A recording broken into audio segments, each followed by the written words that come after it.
Hey guys, how's it going? Welcome back to the final LEGO Spider-Man Far From Home set review. This time we're covering the Stark Jet and the drone attack. And the set over this one is 76130. The recommended ages are 8 and up, and an piece count of 504, while the price point is a whopping $70 that I don't know I necessarily would have spent if I wasn't doing this exact video. Either way, Avengers Endgame is launching tonight. My showcase is not. Those are figures I'll be making over the summer, and I just cannot believe it. I've got a 6:30 showtime and I'm going right back in for a 10 o'clock. I think I might be getting sick. I don't actually know. I will find out.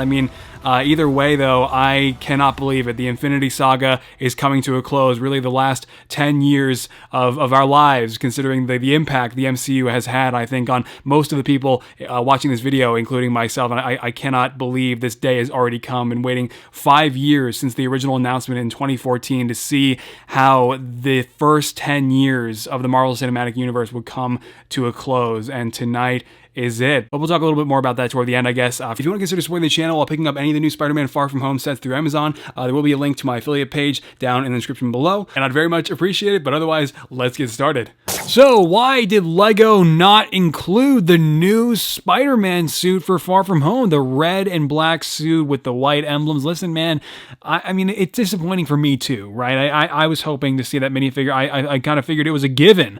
But, you know, when we're getting such a fantastic Mysterio, when we're getting such a great Nick Fury and all these other minifigures of the Spider-Man Far From Home sets, it's tough to complain, really, because this is still the definitive Tom Holland Spider-Man minifigure. This has been a perfect minifigure since the fall of 2016, and having it back again, it's hard to complain, man, because I still absolutely adore this Spider-Man. It is still the best Spider-Man minifigure we have ever had, and so I'm not going to complain that it's back. I'm not going to complain that it's, you know, being rehashed for this set, because it still works. It is still a damn near perfect minifigure, and so it doesn't bother me. It really doesn't. I'll be making my own anyway. There are plenty of third-party vendors out there that are working on making their own versions that will be available on places like eBay and their own stores. So keep an eye out for those, because again, it doesn't really bother me. This is still amazing with the fantastic design work on the torso and the back of the torso. The arm printing is still ever so present and fantastic. The leg printing on the double molded boots, it's all still great, man. And so it's also kind of weird though, because this is the only set where we actually only get one web for Spidey. So it's just the standard classic Spider-Man web piece with this set, and we don't actually get the other one. So I figured I'd just mention that straight up, because that is definitely kind of odd. But yeah, it is what it is. And finally, after 5 years, LEGO delivers the ultimate Nick Fury minifigure that totally blows the first two out of the water. Oh my God, like, look at that update to the head. That is so much better. They really just nailed Sam Jackson's likeness here. It doesn't get better than that. And they even added the scratch marks underneath the eye patch now, which are a lot less cool. Either way, you can see it even extends onto the back. Obviously, they can't really print on the sides, you know, and do that at scale, so you still have that cutoff, which is understandable and honestly okay. The torso print is excellent. Again, with the Spider-Man Far From Home sets and all of LEGO's recent designs, I love how they're just really separating every layer of clothing and just really, you know, creating that distinction, and it doesn't really like blend together. You look at this minifigure and you can just very clearly at any glance see two separate layers of clothing with his shirt and the trench coat that's printed on. Obviously, LEGO's never really going to get into like fabric trench coats or anything crazy like that, so this is as close as we're going to get to that, and I think LEGO's done a great job here. They did rehash the General Hux legs, which is totally fine if you ask me. They work perfectly here. The lines are a little bit thicker than the torso design, but that's a nitpick, who cares? The shield emblem looks great, patched in on the left there, and then you also have an alien Conquest pistol, because these things will never die, and it's kind of weird because Happy actually gets the better gun, which I'll show in a second, but Nick Fury gets this freaking thing again. Either way, you got some minimal detail on the back of the torso there, just some, you know, clothing wrinkles, so this is just perfect. And again, Nick Fury minifigures are not going to get much better than this. Our third minifigure, though, like I said, Happy Hogan is making his debut for the first time ever, and I mean, listen, man, I just saw Jon Favreau at Star Wars Celebration. That this is not him. This is actually Kaz from Star Wars Resistance. That's this face, and it's like, I guess this kind of looks like Happy from Lego Marvel Superheroes. I think this kind of matches that appearance more closely. I think he was in that game. Either way, I don't really think this really looks like Happy. This just looks like an unnamed agent, but Lego's calling it Happy Hogan. Personally, I prefer what some people on Instagram have done in using the villain's head from Jurassic World and then a black Doctor Strange hairpiece on top of that. That looks more like Jon Favreau, I think, than this. And this hairpiece, again, just also really doesn't work, especially for Spider-Man Far From Home. But the one thing he does get here is, first of all, a nice suit, but also, like I said, a proper pistol. I've always loved this one. It has always been so much better than the Alien Conquest pistols. And so I think, honestly, Happy should probably get the Alien Conquest pistol over Nick Fury. So after this review, I'll definitely be doing a swap because, man, it is so great to have these pistols back again. I'm so glad Lego isn't shying away from using them anymore. It was a great piece back then, and it's a great piece now that just looks so much better than these. And so I really appreciate Lego bringing it back, but it's a shame that Happy really doesn't look like Happy. And then you do also have the alternative facial expression, again, just getting further and further away from Jon Favreau's likeness. This ain't it, Chief. Finally, though, Mysterio back one more time for Spider-Man Far From Home here. As you can see, again, just an excellent minifigure, fantastic design work on the torso and the legs, slightly inaccurate, but who cares? Just looking amazing. Magenta cape. You can see that design work only continuing onto the back here, which is looking really, really awesome. And then also, again, one more time, the fishbowl, the new dome piece looking really, really great. Absolutely love this. The definitive Mysterio dome piece. It's thick, compact, and a really nice and snug and like tight fit over the chrome head that continues to simulate that cloudy effect that you want to have underneath Mysterio's dome. This really is just everything I was hoping for, and he does also, just like in the other two sets, come with a pair of blue Power Blast pieces. Again, I wish they were trans green. It is what it is, though. I'm sure you can get trans green ones from like knockoff sellers on eBay or something. Either way, that is it for all the Spider-Man Far From Home minifigures. Just, despite figures like Happy and a few other problems littered throughout the rest of them, these have been so solid, and I really appreciate all the different things Lego implemented for these minifigures, and the new Nick Fury, the new Peter Parker, the new face on MJ, all those little things really mean a lot and add up to what I consider to be some of the best MCU minifigures we've had in a really long time. Alright, so before we talk about the Stark Jet, of course, we do have these two drones included, and I mentioned this in my analysis video before actually getting the chance to have these in person, and these are just really nice because they're really well designed. The design is just super tight and just looks really, really good. I don't really know what else to say.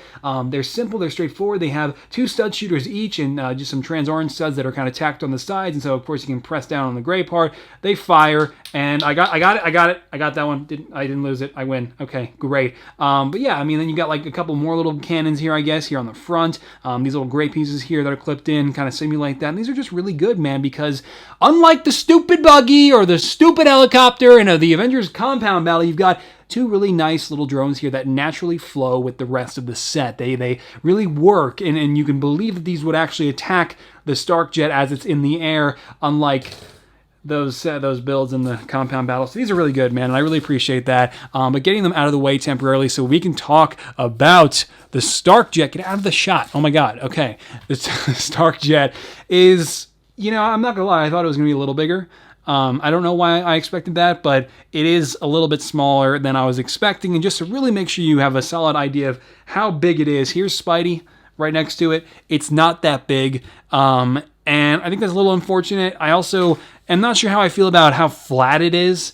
It's a jet. It's, it's supposed to look like a regular jet, essentially, kind of, not really. But I don't know. There's just something very uninspiring about its overall shape and how Lego designed the exterior. But at the same time, we've had really bad Quinjets recently. The one that just came out for Endgame was fantastic. But I'm just trying not to complain too much because we've had it so much worse than this in recent years. Anyway, the whole thing is white, in case you couldn't tell. You have a lot of stickers on the exterior. The cockpit is not one of them. That's one giant, nicely printed piece. And you also have a series of windows that are stickers here on this brick here, and then also to the left. It's actually two separate stickers for whatever reason. And then you also have the exact same ones over on the opposite side here as well. Can't actually look through those windows, in case you couldn't tell. And then we have the Stark Industries logo on this panel here on this side, and that's a really nice sticker there. And then also on the opposite side, their hashtag is Tony Still Alive. And then also you can see, if we go ahead and flip up this giant cockpit, it's connected to like one giant plate that pretty much exposes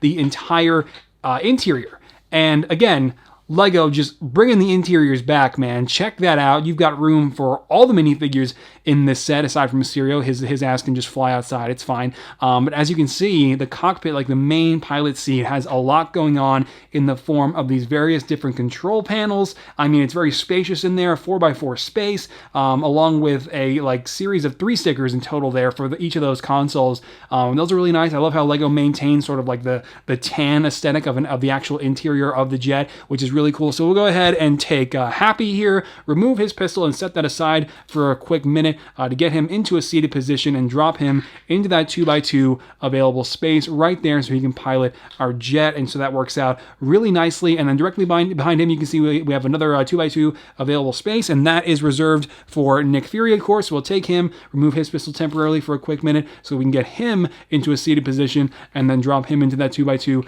available space. You've got both Jon Favreau and Nick Fury already inside the build there, and now you even have more room for another minifigure. Like, you could toss Mysterio right here in this space if you wanted to, but obviously those clips that are attached to the side are for their pistols, and so you can go ahead and put Happy's pistol here, clip that into the left hook, and then the Alien Conquest pistol for Nick Fury over here, and clip that in to the right, and that works out really well. And then you can see this whole table, this whole separation block here has a little control panel on there as well with a spider symbol and some other diagnostics, I guess, or something like that. You also have a couple of vials. I don't know what these are for, but they're obviously in the same colors as Mysterio in both trans purple and trans green. I doubt that's indicative of anything in the movie, but worth pointing out regardless. And then you can see this space back here is pretty much the dropping zone for, that sounded weird, the dropping zone though for Spider-Man or the bombs that are included in this set, which I will cover in just a quick second. But the idea here is with this jumper plate that you can see there,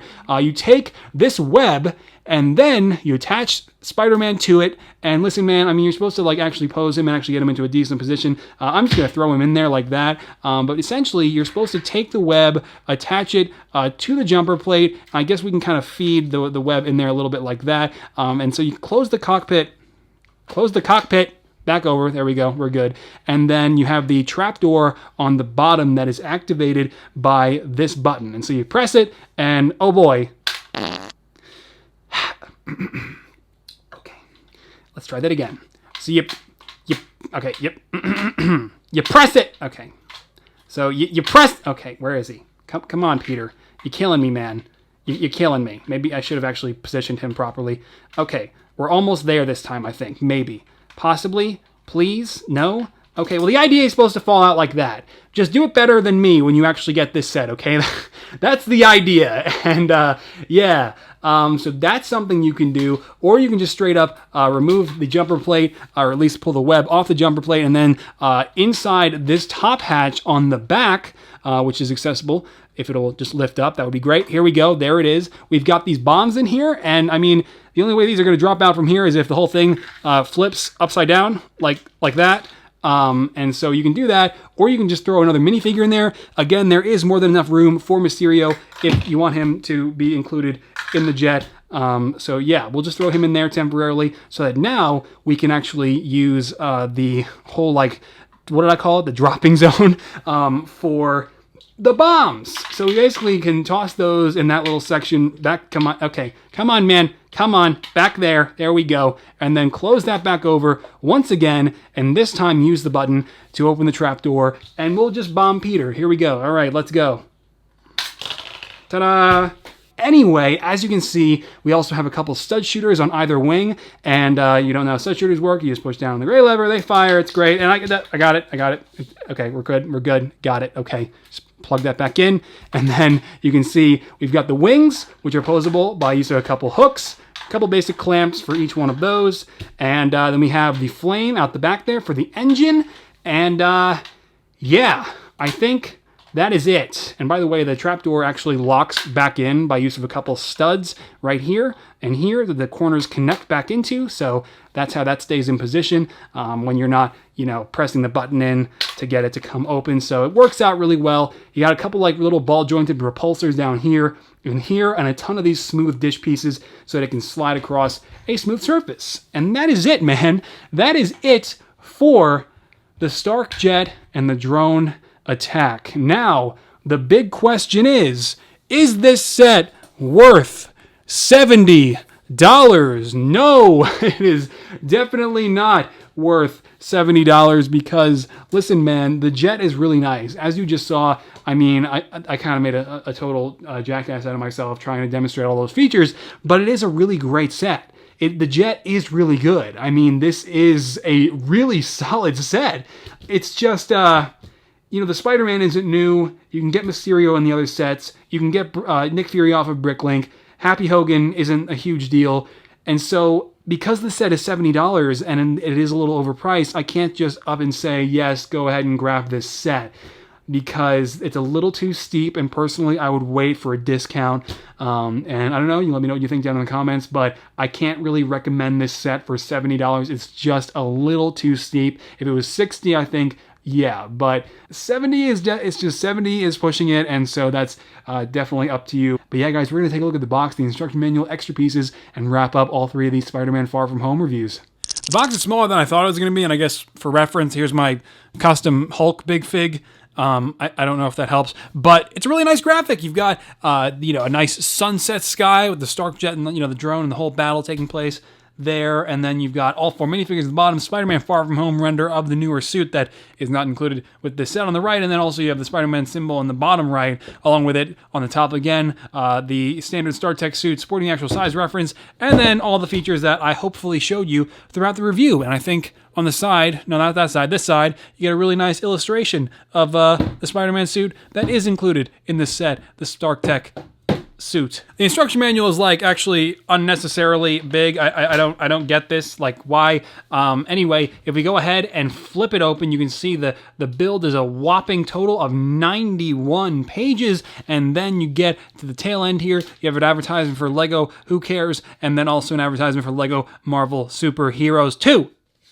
Is that it? Yeah, that's it. Okay, we're done. Alright guys, and there you go. That's going to do it already for my LEGO Spider-Man Far From Home set reviews. Thank you so much for sticking around for not only this extensive review, but all three of them if you had the chance to catch either my Hydra Man attack or the Multi-Man battle reviews. Those were also really fun videos to make because this entire line has been fantastic. I mean, I said this before even getting these sets that I knew it would be the case having them in person, even though the jet isn't perfect and the price point is a little too steep. Like I said, this is such an incredible wave, and for me this was a major return to form from Lego and just took me back to everything that makes Lego sets special for me. Not only having Lego really seem to invest effort and proper resources into the minifigures again, but to also have such stellar builds has really meant a lot to me. And I honestly put this wave on par with like the original Avengers line from 2012. I mean, you know, this, for me, this wave has had a similar level of magic to it because Lego, you can tell there was just more passion and more money invested into these sets, which I really, really appreciated. And so my recommendation to you closing out here as I'm about to go see Avengers Endgame, if you plan on picking up any of the Spider-Man Far From Home sets, again, you can pick them up through my Amazon affiliate link if you care. Otherwise, at the very least, I would pick up the Hydra Man attack. That for me is, I think, the definitive Far From Home set, because not only do you get an incredible Venice build back there, but you also get a really nice set of minifigures. And as much as I absolutely adore the Multi-Man buildable figure, in that one you do only get the stealth suit of Mysterio, whereas with the Hydra Man attack, you get a really great water spout for Hydra Man, a nice little canoe, and such a solid set of minifigures, including our first ever debut of Zendaya, along with Mysterio, who, you know, is obviously, if you ask me, potentially the best minifigure amongst this entire lineup. Let me know if you agree. Let me know, you know, what you think about all these sets. Let me know how you think I did throughout all these reviews. But yeah, I'd love to hear from you. If you could drop a comment down below, it'd be very much appreciated. But guys, this is it. We're about to go see Avengers Endgame. This is the culmination of the entire Marvel Cinematic Universe, 22 movies, and I can't believe it. You know, obviously it's surreal, but it's even more surreal for me because typically I would have been working my butt off painting every day leading up to such a major event like this, and due to my own poor time management and lack of reference, which also contributed, that's not the case this time. I'm making all the figures over the summer instead for a series of showcases that I think will really blow you guys away. I'm gonna try to make sure that it's some of my best work and really pour in all the time and effort that is required to truly celebrate the end of what is really this chapter in our lives, considering, I think, like I mentioned in the beginning of this video, how big of an impact the MCU has had on probably the majority of you watching this video, especially including me. I mean, my entire channel would not exist in its current state without the Marvel Cinematic Universe and Star Wars: The Clone Wars before it. So I don't know, it's gonna be kind of weird, because I don't know that there will ever be anything quite like this again. I really have recently started to believe that this is our Star Wars original trilogy. You know, there's never going to be anything quite like it again in our lifetimes, I think. And so, if you're going to see Avengers Endgame and you somehow made it to the end of this video, really just try to make sure you savor the experience. But on that note, though, guys, if you do want to keep up with all the progress that I'll be making on my Avengers Endgame minifigures, along with progress photos that are already being posted of Captain Marvel, you can check all of that out over on Patreon if you want to consider supporting the channel that way. Otherwise, I will be posting preview photos like this cool edit that I did design with my Infinity War minifigures for the launch of Endgame tonight, and that's already up over on Instagram, Twitter, and Facebook. And so if you're interested, I definitely recommend all that stuff. But otherwise, guys, I will see you on the other side in a life post Avengers Endgame. So take care.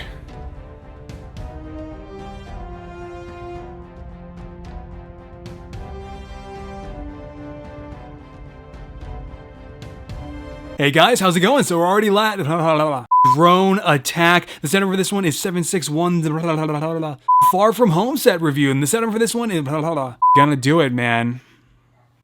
Okay. Just barking. Great.